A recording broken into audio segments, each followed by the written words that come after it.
Hello and welcome one and all. My name is Jordia Batchelor. I'm a current nurse at Holy Cross Hospital in Silver Spring, Maryland. I'm also a recent graduate from Bradley University's Doctoral of Nursing Practice program degree with a focus in family nursing practice. Today, I'll be presenting on the topic promoting resilience in staff affected by COVID-19 within an inpatient setting. I have no disclosures during this presentation. Healthcare workers, as we often know it, are affected by a variety of stress within their work environment. These stress can either stem from either physical, emotional, or mental routes. With the increase in pandemics in recent years, many healthcare workers have been psychologically impacted due to stress, uncertainty, or even fear of the unknown. The coronavirus disease, also known as COVID-19, is an infectious disease that causes mild to severe respiratory illnesses and that is transmitted via droplets. With this being said, a call for accessibility and prompt availability of services to aid the emotional and mental, physical areas in the healthcare worker's life is warranted. Increased efforts in building promotion and resilience are a theme that was identified during my studies and the literature review. Resilience. What is resilience? Resilience refers to the ability to recover from adversities and difficult challenges when they arrive in our lives. Studies suggest that resilient people are more capable of managing stress, coping, adapting to change, and are more likely to function amid stressful situations. A study that was done by Shanafelt et al. In 2020 voiced that healthcare leaders needed to encourage and identify sources of anxiety for their staff. Frontline healthcare workers voiced also in the study that they needed to be heard, feel protected, feel supported, feel like they are prepared, and also, most of all, they needed to feel like they were cared for while working on the front line of the COVID-19 pandemic. As mentioned before, pandemics can lead to the increased physical, psychological, and emotional distress within our healthcare staff. These problems can also lead to burnout and compassion fatigue. These problems also can negatively affect the quality of care that we give our patients and also pose safety concerns for both patients and also healthcare workers as well. With that being said, increased efforts must be made to prevent and treat any emotional distress and also to eliminate detrimental outcomes within our healthcare staff. Protecting our staff's emotional and psychological well-being is extremely imperative. Decreasing their stress and their anxiety while promoting their well-being and stress management is also key to their work ethics. Pause. The objectives for this presentation include, number one, to identify resilience building tactics and provide practical tools to help promote optimism, mindfulness practices, and also self-compassion. The other objective is to identify opportunities to aid in the reduction of their stress and work anxiety. The project that was done was a pilot quality improvement project, which was evidence-based. The project included the creation of oasis rooms for staff to go to de-stress and relax, and also the development of a mindfulness practice tool called the RAP tool. These rooms were created in highly stressed COVID-19 units or near COVID-19 units. The aim of the quality improvement project was to promote resilience in these staff by giving them a space where they can remain in the moment and recover and be able to function and do their jobs. The data collection tools and instruments that were used during this project included a 26-item self-compassion scale. This scale evaluated self-kindness, self-judgment, common humanity, isolation, mindfulness, and over-identification of oneself. Another tool that was used, as I mentioned before, is a mindfulness practice tool, and this tool was called the RAP tool. RAP is a mnemonic acronym that stands for Reset, Affirm, and Pursue. And the RAP tool included mindfulness and self-compassion exercises that staff were able to utilize during their work shift.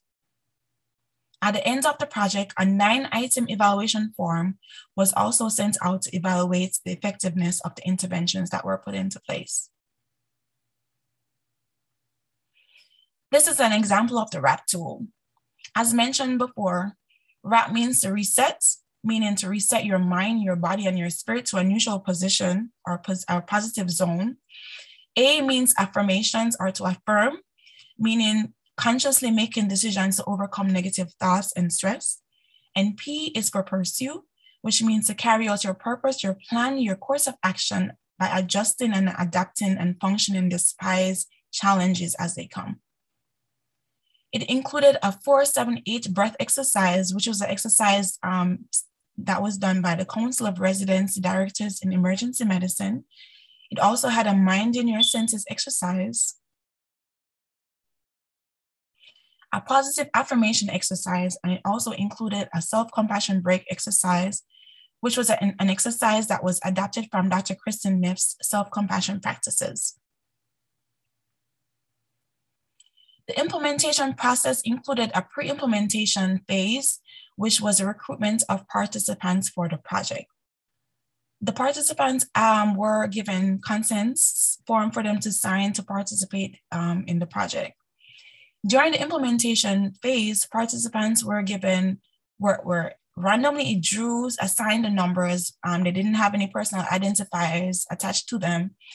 They were sent the pretest via SurveyMonkey, and they were asked to utilize the Oasis Room and the RAP tool at least twice per week for at least 15 minutes over a 4-week period.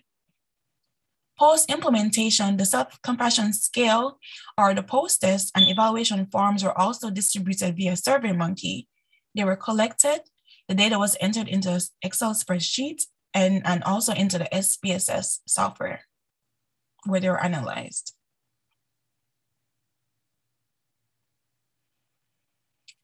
Descriptive statistics such as frequency, efficiency, effectiveness, and satisfaction were used to summarize the data using a Wilcoxon matched pairs test from the IBM SPSS software. As mentioned before, at the end of the project, an evaluation form was sent out to effectively evaluate the Oasis Room and RAP tool and see its effectiveness in decreasing the stress, anxiety of the staff, the increase in their mindfulness or gratitude and optimism. The self-compassion scale is a 5-point scale that ranges from 1, which means almost never, to 5, which means almost always. The scale evaluates the care and kindness that one shows towards themselves, especially during phases of failure, stress, or pain. During the pilot study, 34 participants were recruited for the project. However, only 11 participants responded to the pre-intervention survey, which eliminated the others. Post-intervention, only 7 participants responded to the post-intervention survey, which gave me a response rate of 63.6%. The scores that were on the total self-compassion score survey, scores that range from 1 to 2.49 were low. Scores that were from 2.5 to 3.5 were moderate, and scores that were 3.5 to 5 were high score or considered high scores. On the pre-intervention scores, as shown in figure 1, 5 out of 11 participants had a low self-compassion score. 2 had medium scores and 4 had high scores. When compared on the post-intervention scores, when compared in figure 2, there were no low scores shown among the participants. Individual scores show that 2 out of 7 participants had medium scores and the remaining 5 had high scores. 3 respondents showed a low to high medium score improvement. 1 had a low to medium score improvement. 1 maintained a medium score improvement, and 2 maintained high scores. As mentioned before, I used the Wilcoxon matched pair sign rank test to analyze the data. Amidst the small sample size, there was a statistically significant difference seen between the pre-intervention and post-intervention scores. And this was evident by the p-value of 0.43. In relation to the evaluation form that was sent out at the end of the project, when participants were asked how helpful the OASIS room was and the RAP tool was in reducing their stress and their anxiety, 50% said it was extremely helpful, 50% said it was very helpful. When they were asked how helpful was OASIS room and the RAP tool in increasing their optimism and their feeling of gratitude, 50% said it was extremely helpful and 50% mentioned that it was very helpful. When they were asked how likely they were to continue the use of the OASIS room, 83.3% of the participants said it was very likely that they would continue its use, and 16.6% said likely. And when they were asked how likely they were to continue the use of the RAP tool, 66.6% said very likely, and 16.6% said likely. To summarize, for the project, the objectives that were done or were in place were met. And this was evident by the participants being satisfied with the look and feel of the OASIS rooms. They found the OASIS rooms very helpful. They said they would continue the use of the rooms, and they also said they would recommend the rooms to others. Objective 2 was also met, and this was evident by the development of the RAP tool and the qualitative response from the evaluation form that we got concerning the RAP tool. The OASIS room and the RAP tool positively affected the self-compassion practices in the healthcare staff at Holy Cross Health. Self-compassion and resilience worked hand in hand, and they both contribute to the overall well-being of our staff. Therefore, it is extremely important that we practice or encourage our staff to practice self-compassion, and as this will aid in the development and the promotion of their resilience. Implications to practice. The quality improvement project is definitely transferable, and it will definitely yield greater results if we had a larger sample size. So moving forward, getting a larger sample size of participants would definitely and most definitely yield greater results. As it relates to future research, there are many opportunities for future research on initiatives to be done along the line of resilience building, compassion, and the overall well-being of staff, especially during the post-pandemic era where staff or our healthcare workers are able to come face to face with what happened during the peak of the pandemic, and give them the tools to be able to work through and process any setbacks or any stress or stressors that they may face. As it relates to nursing, the implementation of resilience building tactics and interventions such as OASIS rooms and the RAP tool provided nurses with opportunity to care for themselves, especially at Holy Cross. The nurses, voiced how effective the rooms were in decreasing their stress and their anxiety. They were extremely excited to have a space where they could go to de-stress and just to relax and just have a 5 to 10 minute break. And they were extremely receiving and excited and just thankful for that space. So I do believe the OASIS room, creating a space like that, in your organizations or organizations in general across the board, having a space for your employees to go to just have that time away is extremely important. I do believe this project had a great impact, and it can also impact the public or the general public at large. It has far-reaching implications, and it's definitely can transcend the healthcare organizations from a local to an international, universal standpoint. These are pictures, these are examples of the OASIS rooms. For the project, we were approved 3 OASIS rooms. However, I only used 2 for the projects. And again, the OASIS rooms were placed in high stress and high volume COVID units. The first space that we used was 6 West. This was an unoccupied space. We were able to transfer transformed the room into an oasis space, a space where staff can go to de-stress. The oasis rooms consisted of a nature tapestry. We had massage chairs, we had blackout curtains, we had low and dim lighting, we had tabletop fountains, we had diffusers, we had potted plants, we had a gratitude and thankfulness board where staff would go to write their thoughts and what they were grateful and thankful for.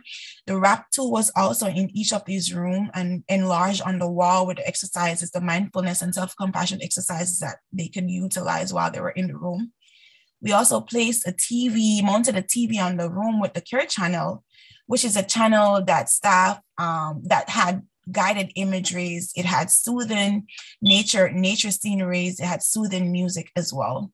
We also had adult coloring pages that were individually separated, and we had notebooks and pens, provided pens where staff can write their thoughts down and just for themselves. And we had mindfulness practice cards as well on each table, and resources for the colleague health department if they needed further assistance with anything.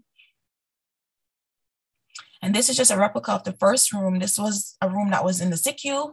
The SICU was also another unit that was a dedicated COVID-19 space. You know, this is an example of a tabletop gardening fountain that we had in the room, the tapestry here. And as said before, we had the diffuser, low lighting, you know, potted plants, the gratitude board as well. And we also had a massage chair in this room. So this has brought us to the end of this presentation. I want to say thank you to the DNP of Colors for giving me the opportunity to present at this year's conference. Thank you, listeners, for your time, for your ears, and I appreciate all of you. And thank you so much and have a blessed day.